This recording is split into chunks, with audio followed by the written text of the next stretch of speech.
Welcome to the LibertyCon 34 virtual panel for art. Today we have Sarah Clemens, and tell us about yourself and where you come from. Well, for the last 20 years, have been in Mesa, Arizona.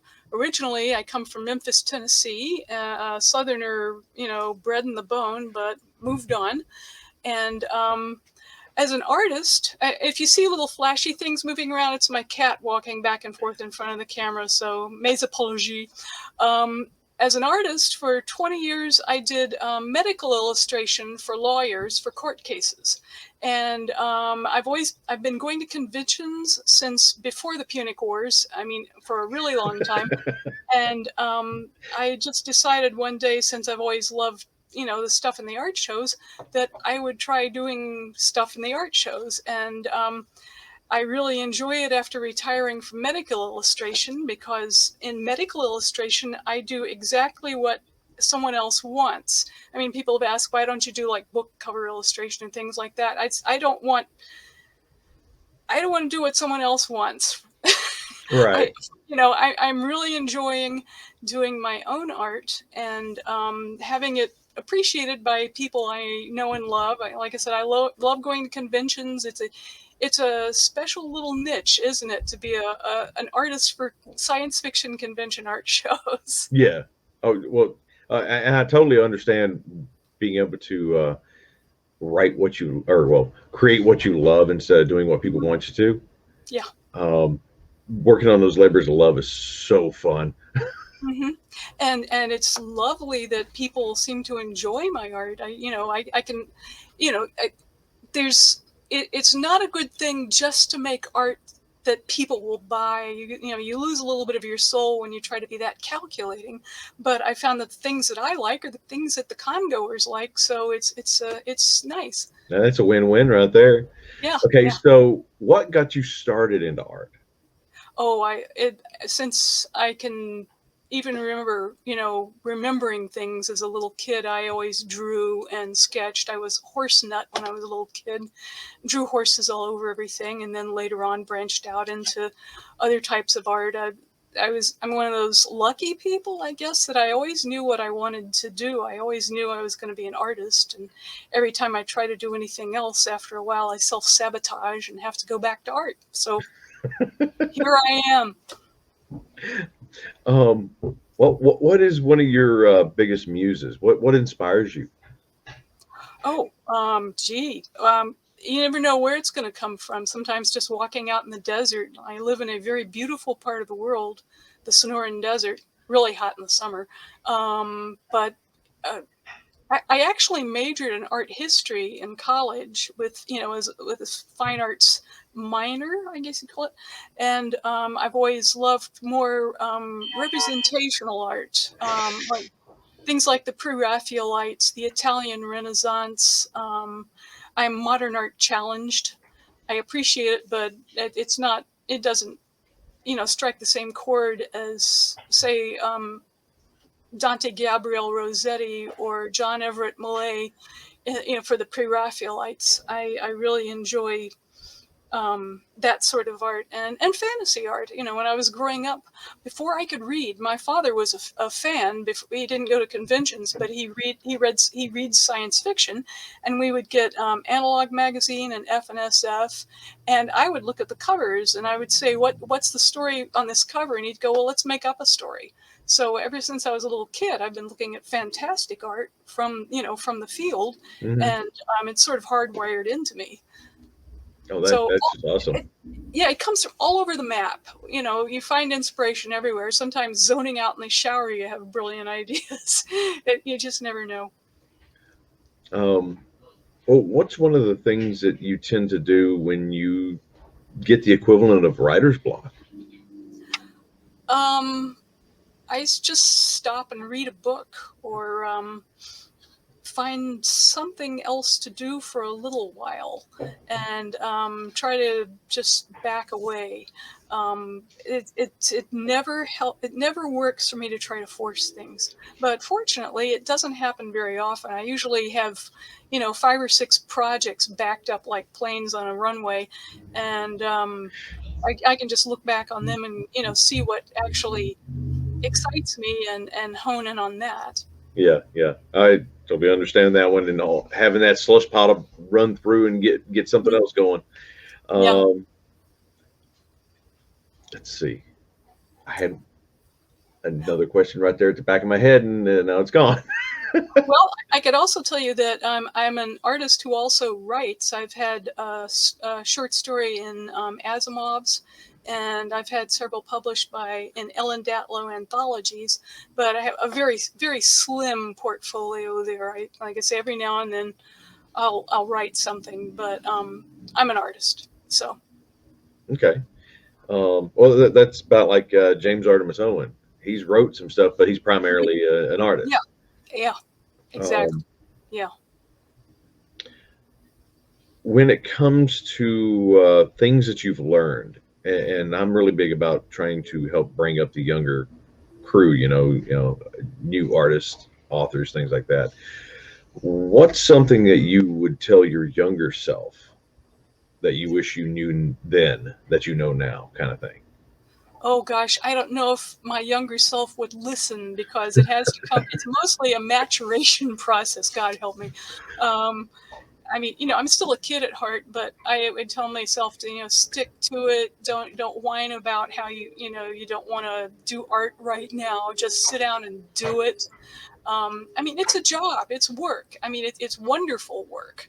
I wouldn't do anything else. But as a kid, I was just all over the place. I was not so confident in myself. Some of that, I'm not going to put any blame anywhere because you are the master of your own fate.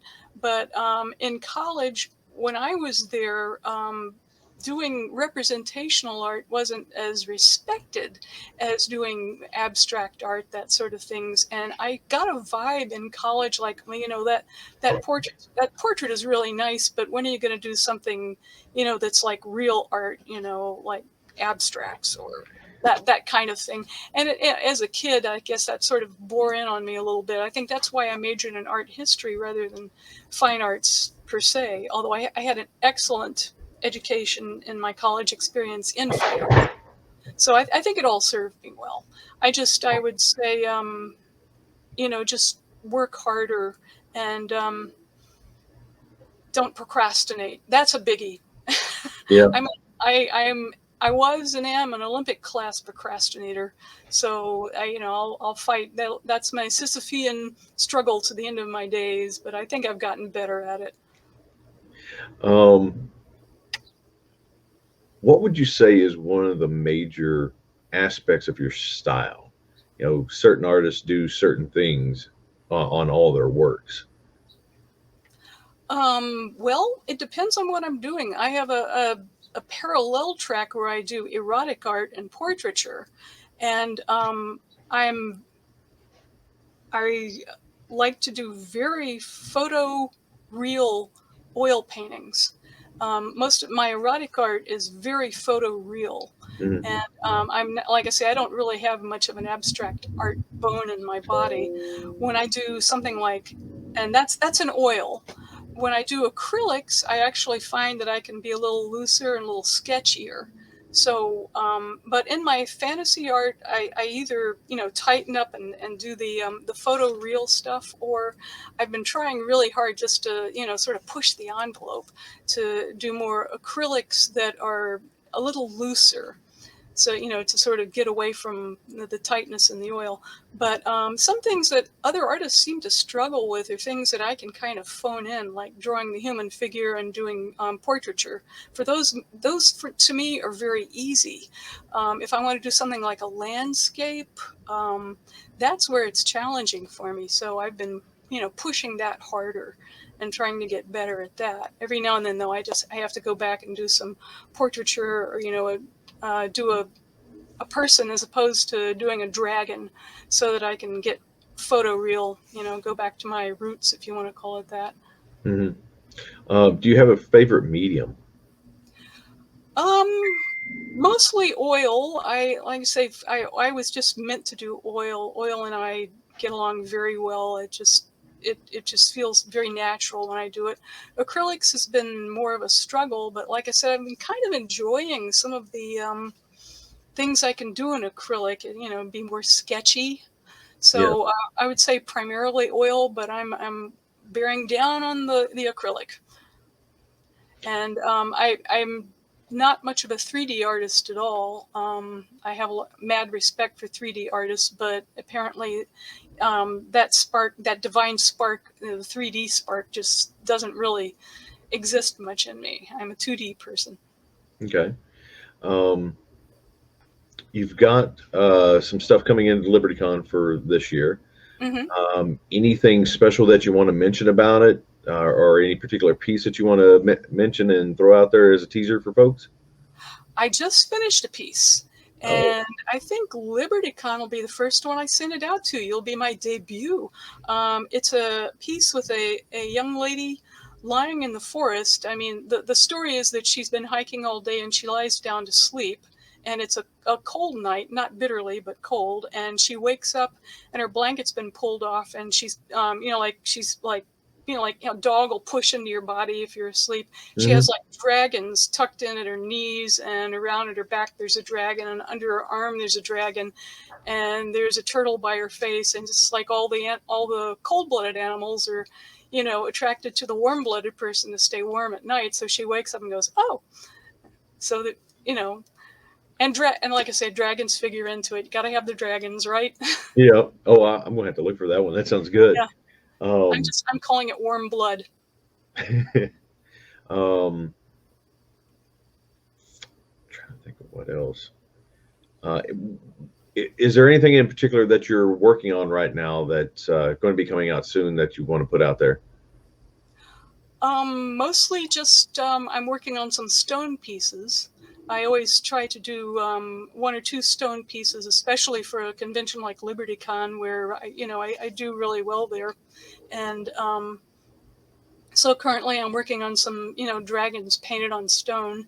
I we You might say that Arizona is kind of a ground zero for finding um, gem and mineral shows. I Hmm. mean, it's a great place to even just go looking for rocks. But they have this huge show down in Tucson, and there's a really decent one a few miles from where I live. So every year in January, I go and I buy my stones for the year, and then I go to thrift stores and buy frames, and I match up the stone to the frames, and if the frames are really beaten up, I try to fix the frames up, but give everything sort of I hate to use this word, organic feel, not too slick. I like things to be a little bit more bespoke. Okay. And um, so I've got some stone pieces I'm working on, and I have another painting. I think I'm going to do it in acrylic of a dragon in a tree in the winter with cardinals, and I'm just going to call it Winter Friends. And hanging out, a white dragon hanging out with cardinals in the wintertime. So for me, that one's going to be interesting because it's to make everything white work with, you know, pops of red. Yeah. So that's art talk. Oh, that sounds like it's going to be beautiful. Um, where can people find your stuff on the interwebs? Well, you see my name there, which is, as an aside, sometimes when I'm trying to tell people how to spell my name, because there's like 5 or 6 different ways you can spell Clemens, I tell people like Mark Twain, and generally people just sort of go, you know, but con goers go, oh, Clemens. So bless their hearts. So it's clemensart.com. So, CLEMENSART.com. That's my website. And you can see a bunch of my work there. And I have a page where you can buy prints. And sometimes if I, have extras, I'll even have stone pieces there for sale. Oh wow, the water lily one's beautiful. Oh, thank you. The detail in the water. Oh, the reflection. You can see the leaves in that. Oh, nice. Photoreal. Yeah, that is just gorgeous. Well, thank you. Um, Okay, I gotta stop because I'll sit here and look all day long. But um, I am notorious, more well known for Magnus and Loki. Magnus is the cat, and Loki is the dragon. And I've been doing pictures of them since 2005, something like that. I've done like over 20 paintings of Magnus and Loki. Their motto is they use their evil on the side of good. They're, bad boys. And I don't I see anything for Magnus and Loki on here. Doo-doo. Is it in your mainstream gallery or? Oh, it would be over on the Fantasy Gallery. Okay. There's a Magnus and Loki page there. Ah, okay. Yeah, but they everybody seems to enjoy Magnus and Loki. They have more friends on Facebook than I do. Oh, wait, I've seen these at LibertyCon before. Okay, okay. Okay, yeah. Yeah. I always browse through the art show Mhm. every year. But it's Yeah. been a minute since we actually had the con, so this is going to be good. Well, I mean, you talk about where do ideas come from, and the last Magnus and Loki I did was one called Zooming, where they're on a Zoom call with a whole bunch of their fantasy and wildlife friends, and that came out of the the plague. Because everybody had to go on Zoom calls, and I figure Magnus and Loki did too. Oh, Yeah. cat alert in the background there. Uh-oh. Yeah, that's my girl. I've got 3 kitties, and the original Magnus was I get all my cats from shelters. That's a big thing with me, and I Magnus was a cat I got from the shelter, and he passed away a few years back, but his spirit still goes strong, and he and Loki are still getting into mischief. Yeah. So I'll always continue to do Magnus and Loki along with everything else. Is there anything else that you want to put out there to the world? No, just that I really enjoy doing what I do, and I am intensely gratified that people seem to enjoy it too, and that livelihood can sustain me. I can't tell you how much I appreciate that, and how much I'm in awe of people who go to conventions, especially the people who volunteer at art, to do art shows, that sort of thing. I'm just in awe of that. They put in so much work to help me succeed in my little ventures. So just a big heartfelt thank you to everyone who's supported me. I really enjoy what I'm doing, and I enjoy it especially because everyone seems to enjoy it too. Thank you very much for sitting in with us. Oh, it's absolutely my pleasure. It's a good idea. I wish more cons did this. All right. And y'all take a look at our stuff at LibertyCon coming up here real soon.